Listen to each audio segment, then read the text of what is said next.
Cette nouvelle vidéo à propos de Milan sera consacrée à l'histoire du centre-ville où se trouvaient rassemblés les trois lieux de pouvoir de la cité, le pouvoir religieux, le pouvoir ducal et le pouvoir communal. L'élaboration architecturale dont on peut encore admirer une grande partie résulte d'un long processus qui commence à l'époque romaine et ne se terminera dans ses structures essentielles qu'à l'époque napoléonienne et au XIXe siècle. Pour raconter cette histoire, il me faut d'abord remonter à la fin de l'époque antique. Comme le montre la reconstitution présentée, deux basiliques avaient été construites à proximité du mur romain ceinturant la ville, la basilique majeure Santa Tecla et la basilique mineure Santa Maria Maggiore. Ces deux basiliques faisaient office à tour de rôle de cathédrale et étaient chacune dotées d'un baptistère.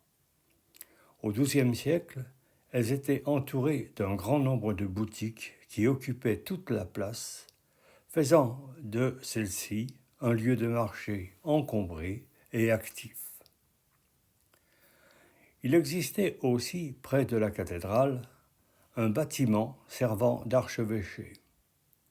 Près de là était situé un espace ouvert, assimilé à un petit champ, comme en témoigne son nom de Broletto. Là, l'archevêque y rendait la justice.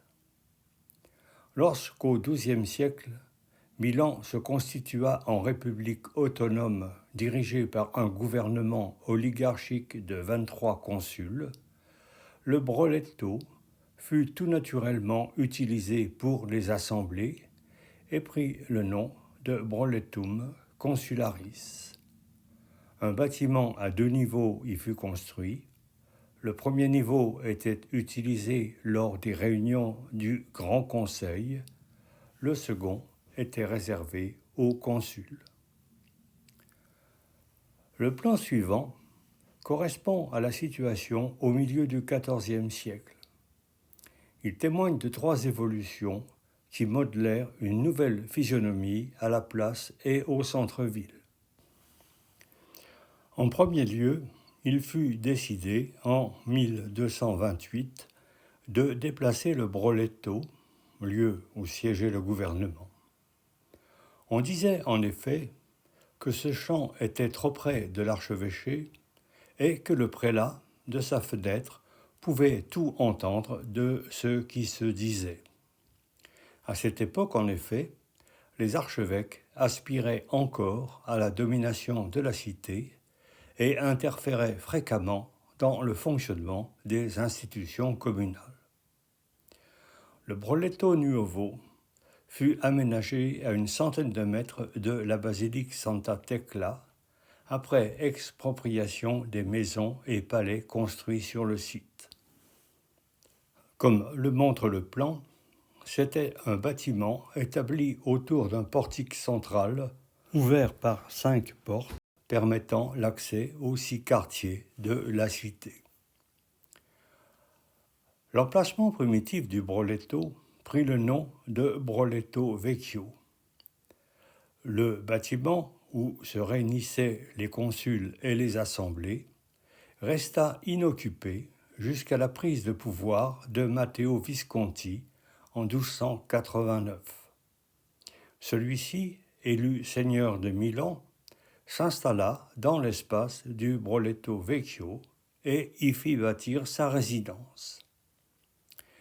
La seconde transformation fut le fait du petit-fils de Matteo, Azone Visconti, seigneur de Milan de 1327 à 1339, qui entreprit d'importants travaux d'urbanisme sur la place. D'abord, il créa une nouvelle place, appelée place de l'Arango, afin de permettre la restructuration des emplacements de boutiques. De même, il reconstruisit le palais de son grand-père autour de 2 grandes tours carrées qu'il dota d'une église dédiée à San Gottardo. Il fit également réédifier le campanile de Santa Maria Maggiore, qui avait été détruit lors de l'expédition de Frédéric Barberousse en 1168. Ce campanile s'écroulera en 1353. En 1342, se produisit une nouvelle transformation sur la place, avec édification par le cardinal Giovanni Visconti, un des fils de Matteo, devenu archevêque de Milan, d'un palais donnant sur la place. Désormais, les trois composantes du pouvoir étaient en place, le pouvoir religieux, le pouvoir seigneurial et le pouvoir communal. Cette première restructuration de la place après le règne d'Azone Visconti a été synthétisée en 3D, comme le montre le document présenté sur le site de Urban Phil. De l'époque d'Azone Visconti, il reste encore actuellement quelques éléments d'architecture. Du palais archiépiscopal subsiste la façade donnant sur le Duomo. Elle est construite en briques et comporte encore, à l'étage, quelques fenêtres cintrées à double arcature en terre cuite, trilobées et à lunettes.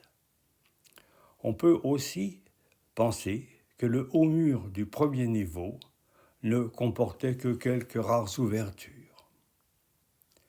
Du palais d'Azone Visconti est conservée l'église San Gottardo. Pour le reste, les structures anciennes ont été modifiées au XIXe siècle, en sorte qu'on ne peut se fier qu'à des reconstitutions comme celle que présente le site d'Urban Phil. Par contre, une part importante du Broletto Nuovo a été conservée sous le nom de Palacio della Ragione. Il comporte encore un grand hall à arcades destiné aux assemblées du Grand Conseil et une grande salle pour les réunions des consuls.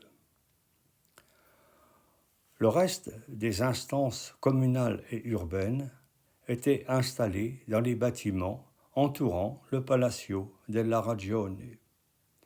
Sur la place, dite des Mercanti, était située la maison appelée la Loggia degli Osii, datant de 1316, où se réunissaient les juges.